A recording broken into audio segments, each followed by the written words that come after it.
Assalamualaikum warahmatullah.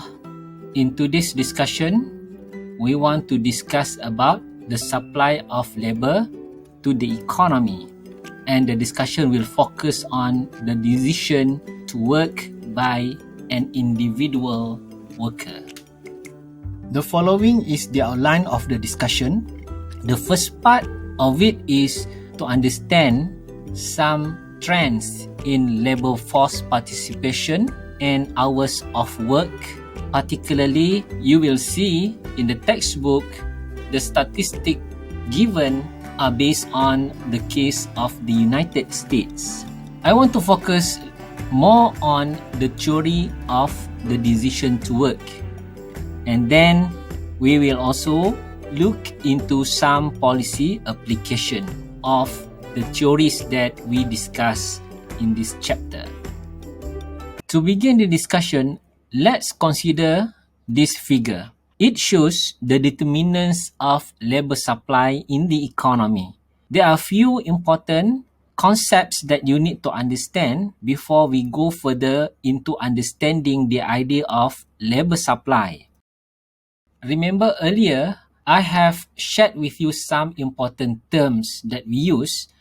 Over here, let's focus first on the concept of population. So if you look at population, the concept of population, if you can recall, when we want to calculate the labor force participation rate, we take labor force and divide that with the number of working age population. However, over here, this population represents the entire population of the economy. And the number of population in the economy is made up of these three important factors.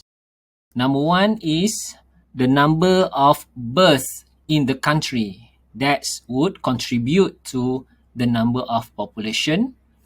Number two is the number of deaths in the economy. So when the number of deaths in the economy is high, then that would contribute to lower number of population. And the third one is the net immigration in the economy.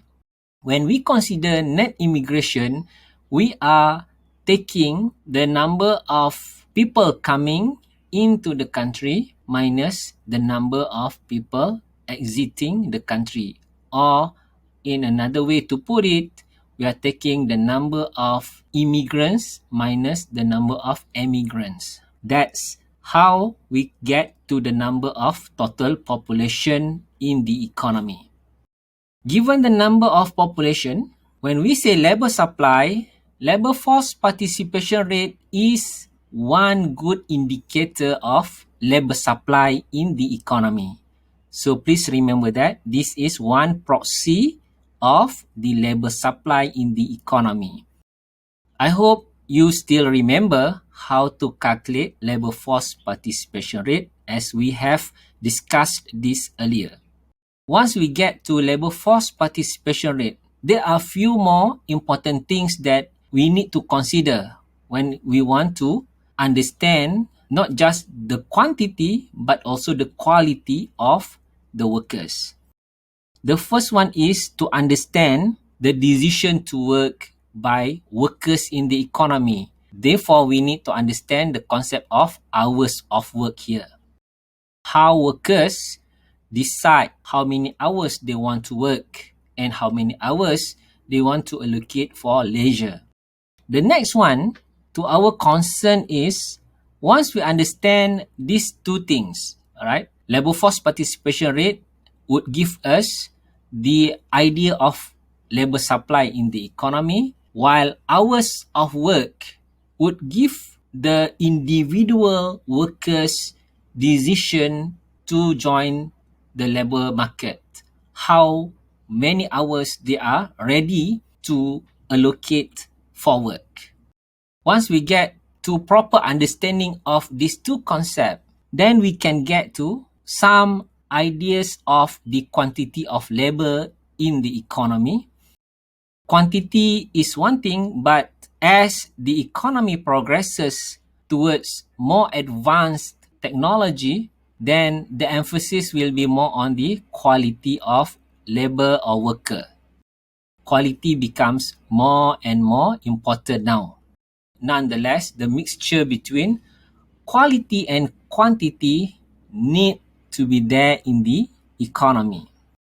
With those two things, that will give us the total available labor services in the economy. So this is how we can zoom into a much more refined idea of labor supply. Over here, you can see some quick statistics about the labor force participation rate in Malaysia. At least here we have for 2016 and 2010. You can check for more latest statistic for this figure. Moving to the next slide, the trends in labor force participation rate and hours of work. Over here, you can see the formula to calculate labor force participation rate. We take labor force and we divide that with the working age population times 100 to convert that number into percentage.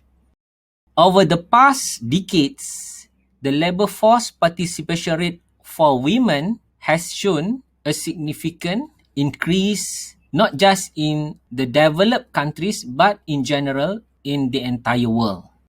About this fact saying that labor force participation rate for male decreased, this one is more specific to the case of United States. But one thing for sure, the labor force participation rate for women is showing a significant increase. For example, in the case of Malaysia, since independence, the labor force participation rate of women keeps showing an increasing trend.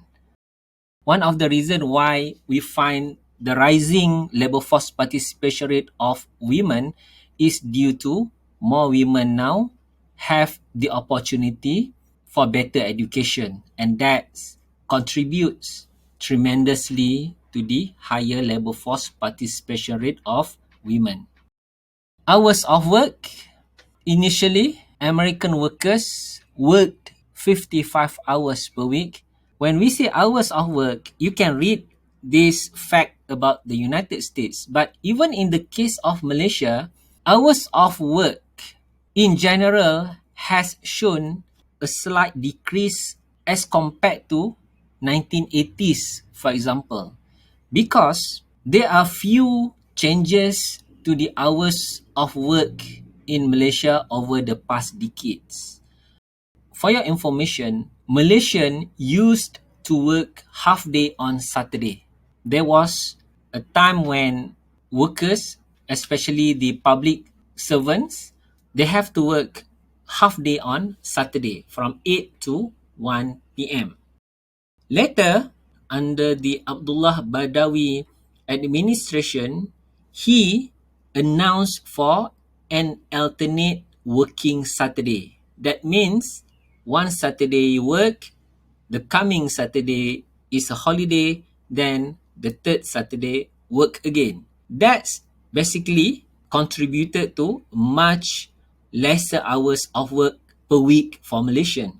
But now, as we all aware that we only work from Monday to Friday. No longer we work on alternate weekend for Saturday. Saturday and Sunday for Malaysia now are full public holidays. Therefore, we can see the decreasing trends in the hours of work per week, even in the context of Malaysia.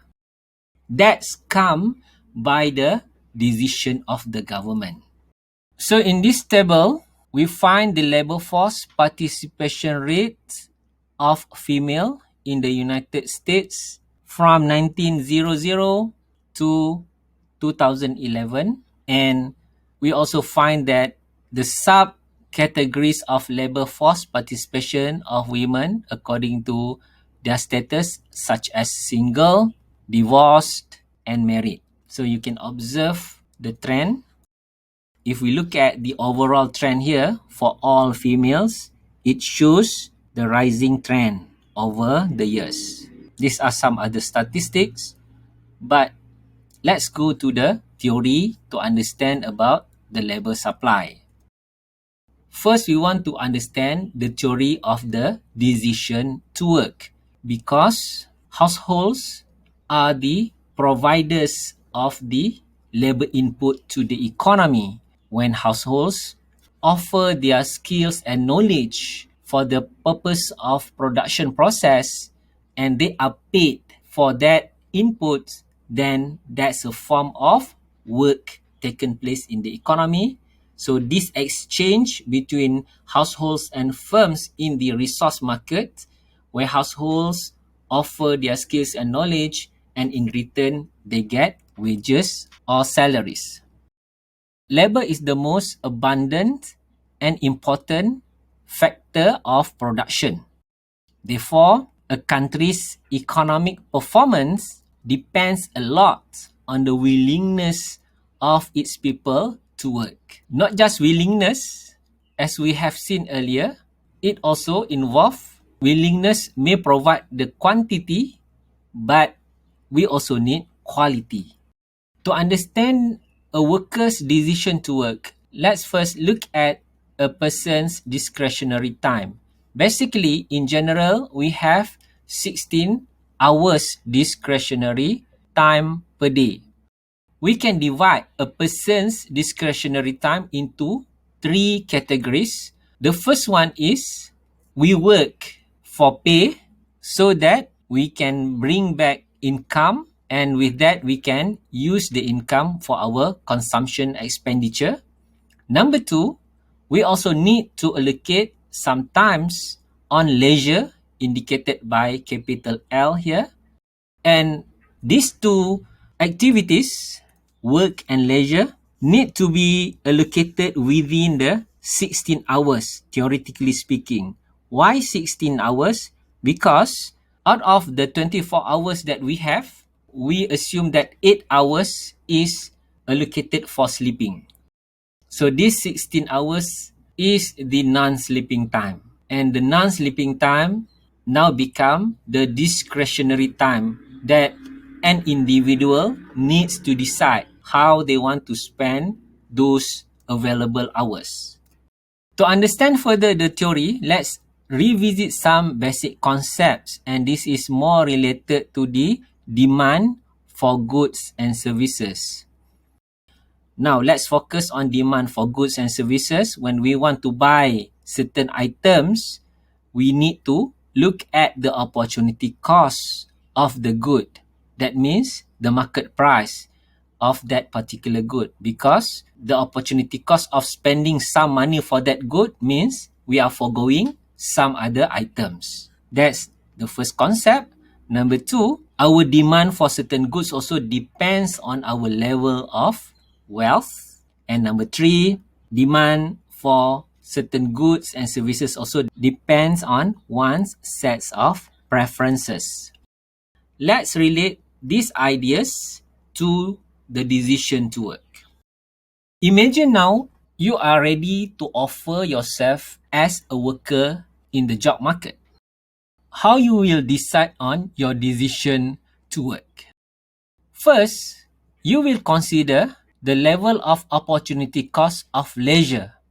What this means is that when we say the opportunity cost of leisure, this is equal to one's wage rate, or the extra earnings a worker can take home from an extra hour of work. Let's say the wage rate is 10 ringgit. If you work for 1 hour, you will get 10 ringgit.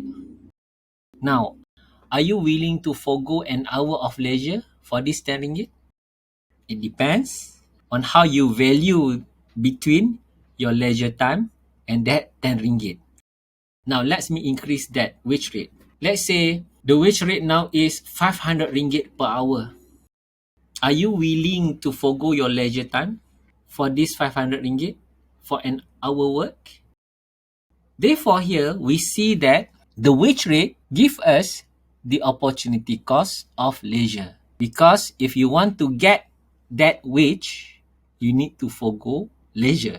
And in this context, wage rate is the measure of the opportunity cost of leisure. Number 2, one's decision to work also depends on one's level of wealth and income. Remember earlier, wealth and income are not similar to earnings. If you can recall our earlier discussion on that. So what do we mean by wealth and income?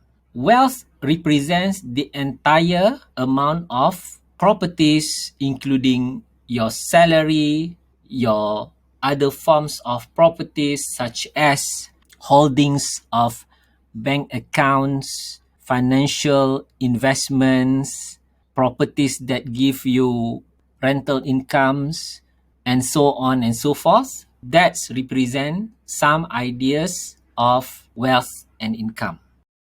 Studies show that there is effects of increase in income on leisure work decision. And these effects of wealth and income on our leisure work decision can be divided into two effects. The first one is known as the income effect, and the second one is the substitution effect. What is the income effect? Let's consider the following. If income increases, holding wages constant, desired hours of work will go down. What this means is, let's imagine that you receive huge amount of inheritance, and that's basically would create the income effect, because holding your wages constant due to this inheritance, in general, many people would reduce their working hours as a consequence of more wealth. Therefore, we can express the income effect as follows. It is given by the change in hours work over the change in income, Y for income, given wage rate constant. W bar here means that we are holding wage constant. And income effect, if leisure is assumed to be a normal good, will contribute to less hours work. Therefore, it is less than zero. That's the idea of income effect. The other one is the substitution effect. To understand the substitution effects, let's consider the following. If income is held constant, an increase in the wage rate will raise the price and reduce the demand for leisure, thereby increasing work incentives. Therefore, an increase in the opportunity cost of leisure reduces the demand for leisure. And we can express substitution effect as follows. It is given by the change in hours work over the change in wage rate given income constant, and substitution effect usually will result in more hours work. So it is more than zero in this context. Later, I will show you a diagram so that this idea of income and substitution effect will be clearer. I think this one you can read to understand some of the discussion, but I want to explain the concept of income effect and substitution effect using this diagram. Before we go to this diagram, I want to emphasize here that both income effect and substitution effect in general will always be there to influence an individual's decision to work. Let's use this diagram to understand the income effect and the substitution effect. In this figure, it shows an individual labor supply curve. And we find a unique shape of this labor supply curve. It is known as the backward band supply of labor. So the vertical line here measures the wage rate, and the horizontal line here measures the decision hours of work. That means as we go to the right side of this horizontal line, hours work is getting more and more. This segment of the supply of labor is the normal supply curve, where it is an upward sloping supply curve. And it shows that as the wage rate goes up, therefore the hours work also will increase. And this is usually true because the substitution effect is more dominant than the income effect. Both effects in general are there to influence the individual workers when there is a change in the wage rate. So here we say that the wage rate is going up. And as the wage rate goes higher, what will happen here is we find that the supply of labor by his or her hours of work starts to decrease. And in this context, this segment shows that the income effect actually is more dominant than the substitution effect. In brief, to avoid any confusion between substitution effect and income effect, just remember this important point. Income effect in general would reduce hours work. Just hold on to that. While substitution effect in general would increase hours work. So when we look at the backward band part of this supply of labor, this happens because of the income effect is more dominant than the substitution effect. I think I stop here for this time. We will continue further to understand this concept of substitution effect and income effect in the next discussion. Thank you. Wassalam.